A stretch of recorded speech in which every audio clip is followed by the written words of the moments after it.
अच्छा जी, next topic है हमारा चैप्टर 9 न्यूनेटोलॉजी से related, which is infant of diabetic mother.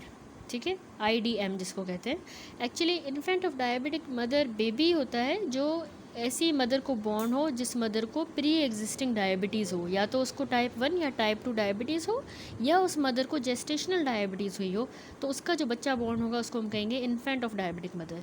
ठीक है, अब ये इन्फेंट ना रिस्क पर होते हैं, इनको सेवरल हेल्थ कॉम्प्लिकेशंस होती हैं इन यूट्रो एक्सपोजर की वजह से to high blood glucose level. ठीक है, ज़्यादा ग्लूकोज एक्सपोज होती है तो उस वजह से कॉम्प्लिकेशंस होती है। तो पहले इसका थोड़ा सा केस देख लेते हैं कि new born presents with jitteriness. ठीक है, jitteriness and his weight is 4 kg। 2.5 kg normal होता है, इसका 4 kg है।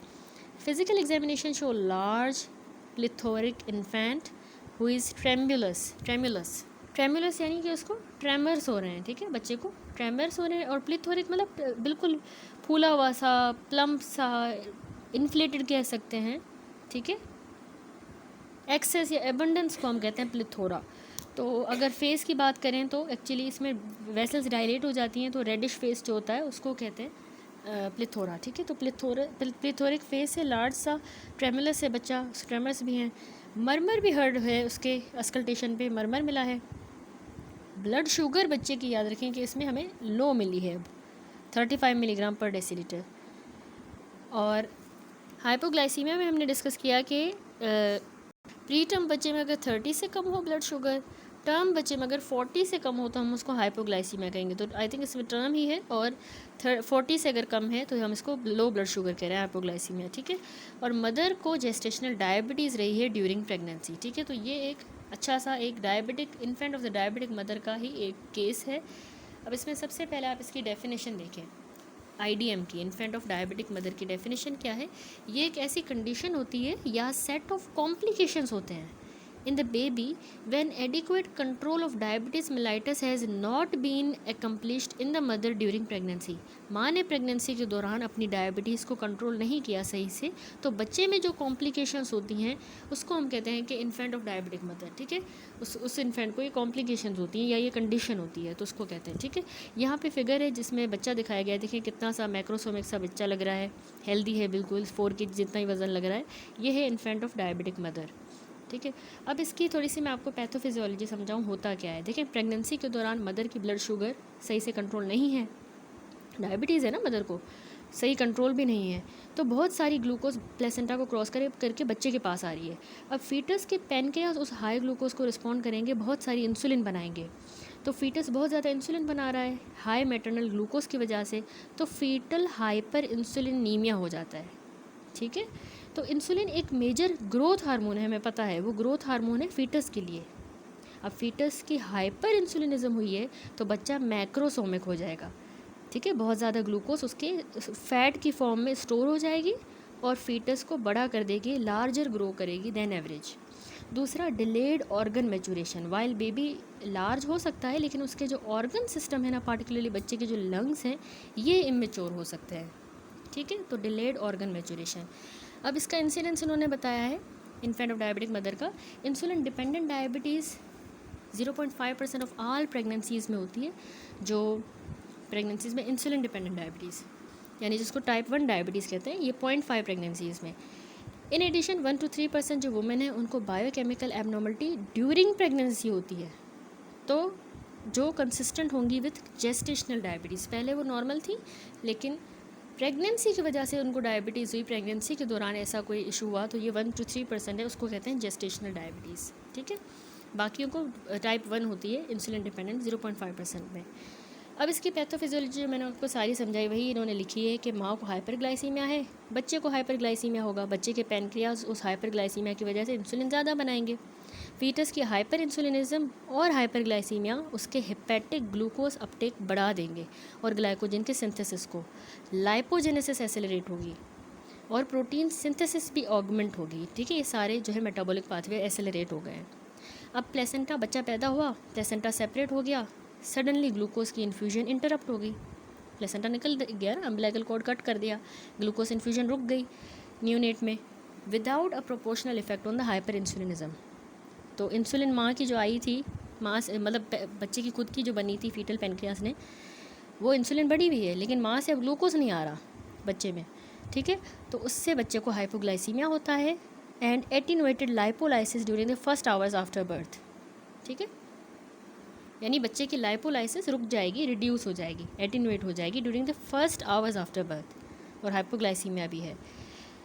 इसके अलावा कह रहे हैं कंजेनिटल एनॉमलीज को relate with the poor metabolic control and may be due to hyperglycaemia induced teratogenesis, ठीक है, बहुत सी कंजेनिटल एनॉमलीज जो है ना वो पुअर मेटाबॉलिक कंट्रोल की वजह से भी होती हैं, जिसमें ग्लूकोज लेवल ज़्यादा हो, हाइपरग्लाइसीमिया इंड्यूस्ड टेराटोजेनेसिस भी होती है, बच्चों में कंजेनिटल एनॉमलीज होती हैं, ठीक है, ये भी एक इसने क्लिनिकल पॉइंट बताया।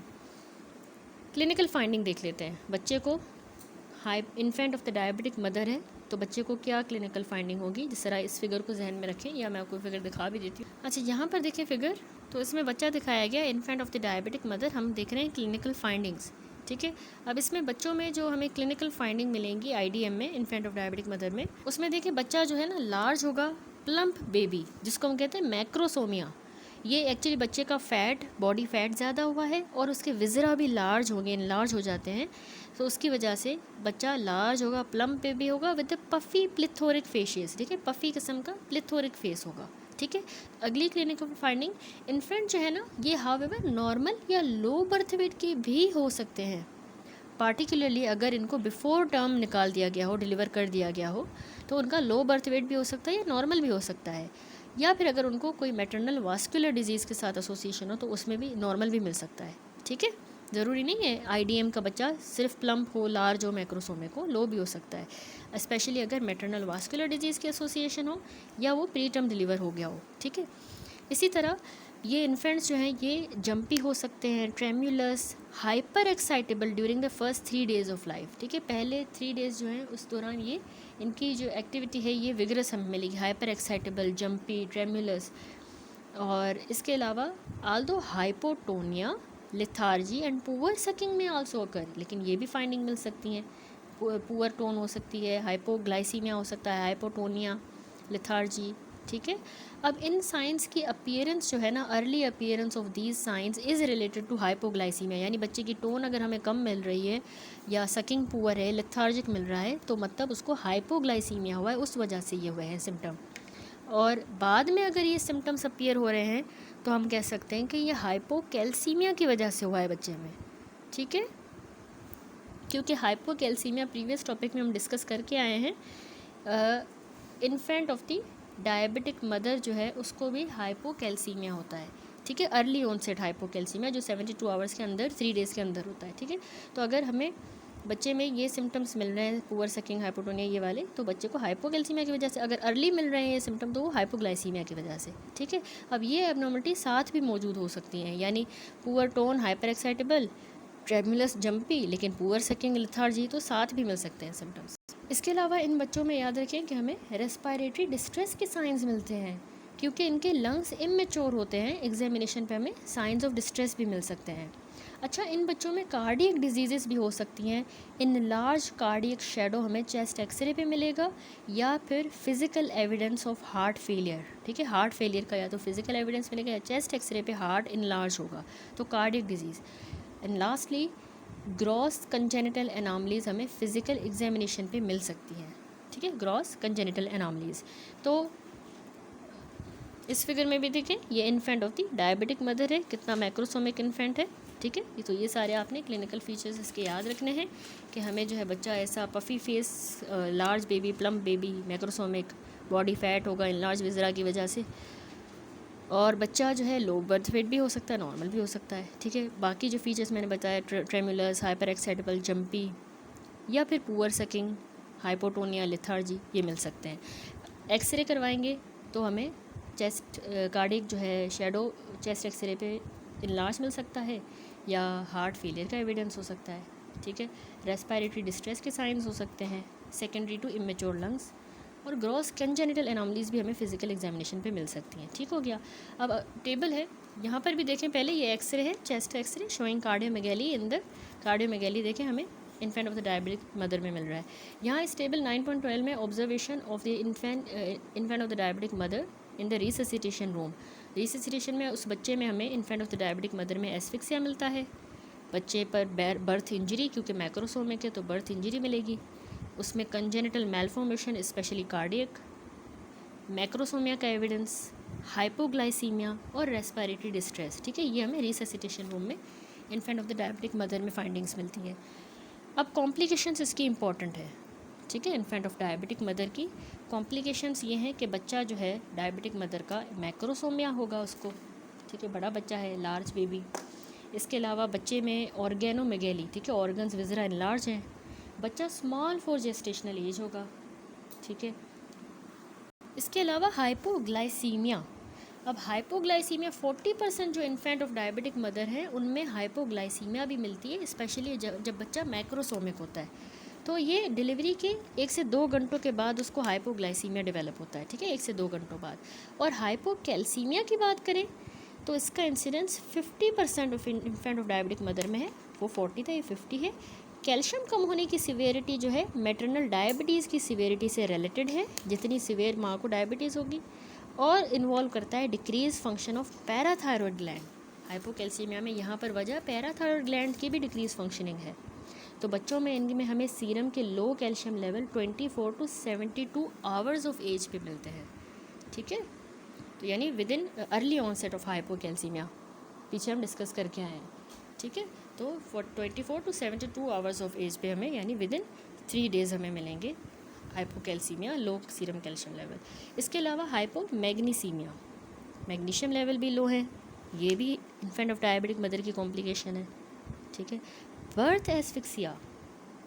अब 25% बच्चों में हमें इन्फेंट ऑफ डायबिटिक मदर में बर्थ एस्फिक्सिया की वजह प्री मेच्योरिटी, या बच्चा मैक्रोसोमिक है तो सी सेक्शन किया उस वजह से बर्थ एस्फिक्सिया हुआ, या इंट्रायूट्राइन हाइपोक्सिया हुआ मैटरनल वास्कुलर डिजीज़ की वजह से, जैसे प्रीक्लेम्शिया वगैरह की वजह से, या मैक्रोसोमिया की वजह से, किसी न किसी वजह से बर्थ एस्फिक्सिया भी इसकी कॉम्प्लिकेशन है। ठीक है, बर्थ ट्रॉमा, क्लम्पकीज या एर्ब्स पैरालिसिस जिसको कहते हैं। अच्छा, अर्ब्स और क्लम्पकीज पैरालिसिस जो हैं दोनों ब्रेकियल प्लेक्सस ही इंजरीज़ होती हैं। ठीक है, जिनमें नर्व डैमेज होता है ब्रेकियल प्लेक्सस का, जो शोल्डर, आर्म और हैंड को सप्लाई करती हैं। ठीक है, तो उसको अर्ब्स एंड क्लम्पकीज पैरालिसिस कहा जाता है। अर्ब्स पैरालिसिस जो upper part of the arm में होती है, लेकिन क्लम्पकीज जो है लोअर पार्ट को अफेक्ट करती है। ठीक है, तो उसमें अपर आर्म वाले शोल्डर और अपर आर्म की प्रॉब्लम होंगे क्लम्पकीज में, लेकिन फोर आर्म, रिस्ट और हैंड प्रॉब्लम। तो यानी बर्थ ट्रॉमा होगा क्लम्पकीज अर्ब पैरालिसिस, शोल्डर डिस्ट्रोशिया, क्लेविकल फ्रैक्चर क्योंकि बच्चा बड़ा है ना, मैक्रोसोमिक है, और सेफल हेमाटोमा। तो ये सारे बर्थ ट्रॉमा।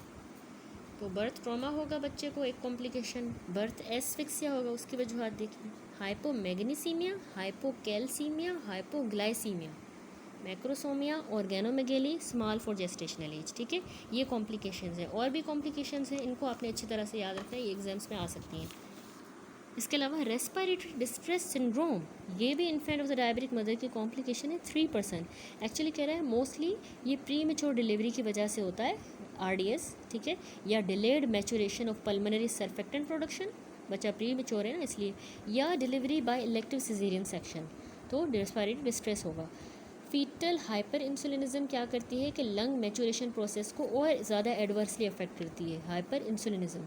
और in the infant of diabetic mother by antagonising the action of cortisol, इसके एक्शन को एंटागोनाइज करके और ज़्यादा ये एडवर्सली लंग को अफेक्ट करती है। ठीक है, ये हो गया respiratory distress syndrome. Transient tachypnoea of the newborn में भी हमने एक कॉज पढ़ा था, infant of the diabetic mother को ये होता है। ठीक है, इसी तरह एक और कॉम्प्लिकेशन है हाइपरट्रॉफिक कार्डियोमायोपैथी। अब ये बच्चे का फैट और ग्लाइकोजन डिपोजिशन मायोकार्डियम में ज़्यादा हो गई है, तो उससे बच्चे को कंजेस्टिव कार्डियक फेलियर होगा, और ये भी हाइपरट्रॉफिक कार्डियोमायोपैथी 50% में कॉम्प्लिकेशन है infant of the diabetic mother की। ठीक है, बिलिरुबिन एलिवेट हो जाएगी, हाइपर बिलिरुबिनीमिया, बच्चे में पॉलीसाइथीमिया, हाइपर विस्कोसिटी होगी, renal Venus thrombosis, congenital malformation इनको 6.4% होती हैं। उसमें आप याद रखें कि कार्डियक में transposition of the great vessels, ventricular septal defect होता है इनको, या एट्रियल सेप्टल डिफेक्ट। ठीक है, मैक्रोसोमिक बच्चों को। रीनल डिफेक्ट्स में इनको एजेनेसिस होगी। जीआई डिफेक्ट में इन बच्चों का स्मॉल लेफ्ट कॉलन सिंड्रोम या फिर साइटस इन्वर्सस होगा। ठीक है, राइट साइड वाले ऑर्गन्स लेफ्ट पे, लेफ्ट वाले राइट पे साइटस इन्वर्सा। और न्यूरोलॉजिकल डिफेक्ट्स में इनको न्यूरल ट्यूब डिफेक्ट या होलोप्रोजेंसेफली हो सकता है, होलोप्रोएंसेफली, ठीक है। तो ये सारी जो है कंजेनिटल मैलफॉर्मेशन है, cardiac, renal, GI and neurologic, ये सारी complications of infant of the diabetic mother. ठीक हो गया, इनको आपने अच्छी तरह से याद रखना है। मैक्रोसोमिया, ऑर्गेनोमेगेली हो जाएगी, स्मॉल फॉर जेस्टेशनल एज होंगे, hypoglycaemia, hypomagnesaemia, hypocalcaemia, birth asphyxia, birth trauma, respiratory distress syndrome, ठीक है। आरडीएस जो है बेशक ये लेटर जेस्टेशनल एज पे पैदा हुए, लेकिन इंसुलिन ज़्यादा है तो सर्फेक्टेंट की प्रोडक्शन इनहिबिट होती है और इसीलिए इनको ब्रीदिंग डिफिकल्टीज हो रही है, ठीक है। RDS, transient tachypnoea of the newborn, hypertrophic cardiomyopathy, hyperbilirubinaemia, polycythaemia, hyperviscosity, renal vein thrombosis and congenital malformations में different cardiac, renal, GI and neurologic defect. That's it. अब इन्वेस्टिगेशन हमने करवानी है बच्चे में, infant of the diabetic mother में।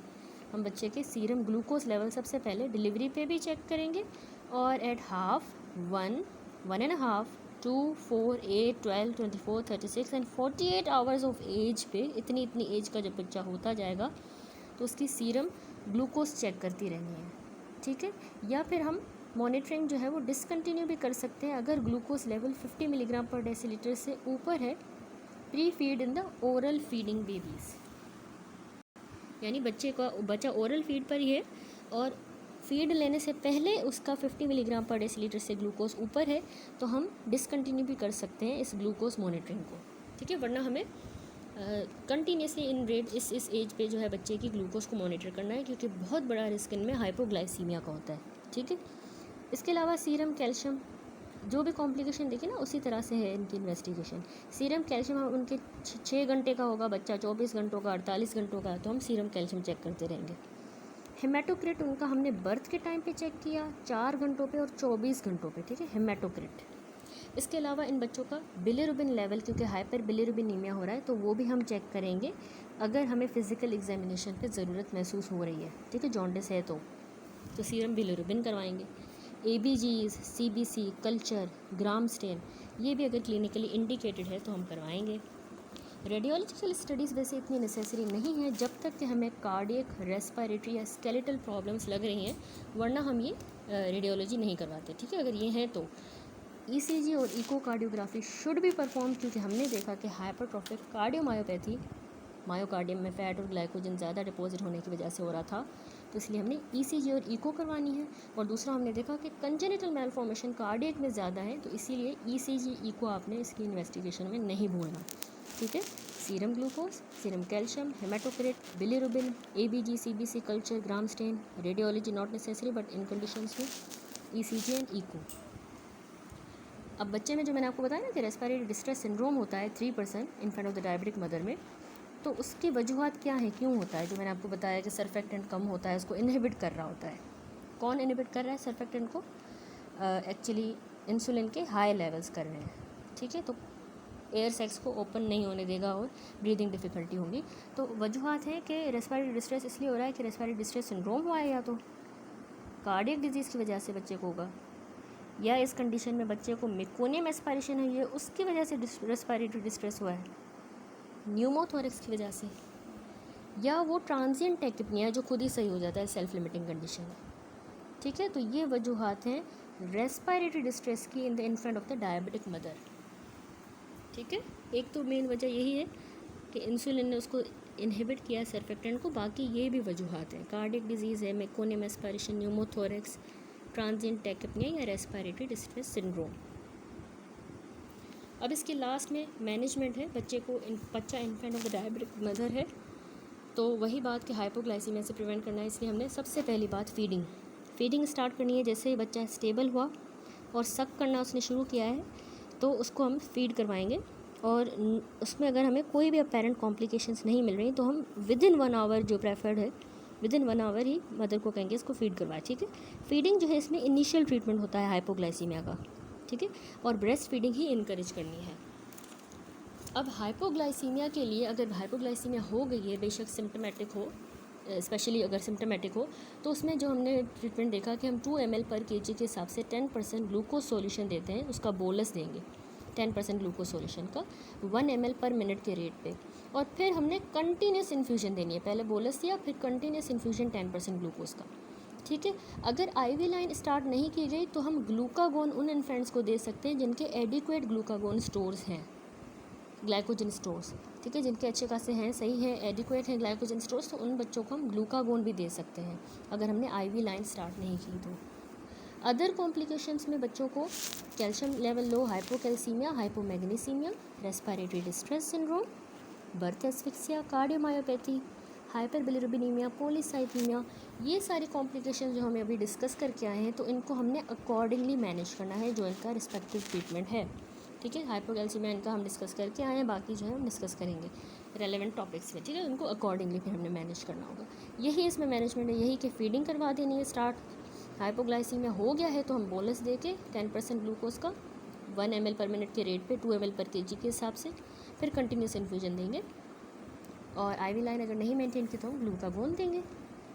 And बाकी complications जो हैं उनके लिए हमने अकॉर्डिंगली उनको ट्रीट करना होगा, दैट्स इट।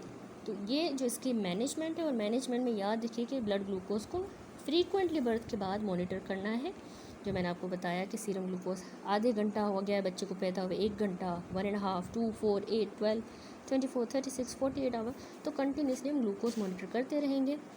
और जो है अगर फीडिंग से पहले 50 से ऊपर है ग्लूकोज तो फिर डिसकंटिन्यू भी कर सकते हैं, दैट्स इट। यहाँ पे टॉपिक ये हमारा कंप्लीट हुआ, infant of the diabetic mother, which is also an important topic. Next video से इंशाल्लाह अगला टॉपिक नियोनेटल सीजर्स स्टार्ट करेंगे।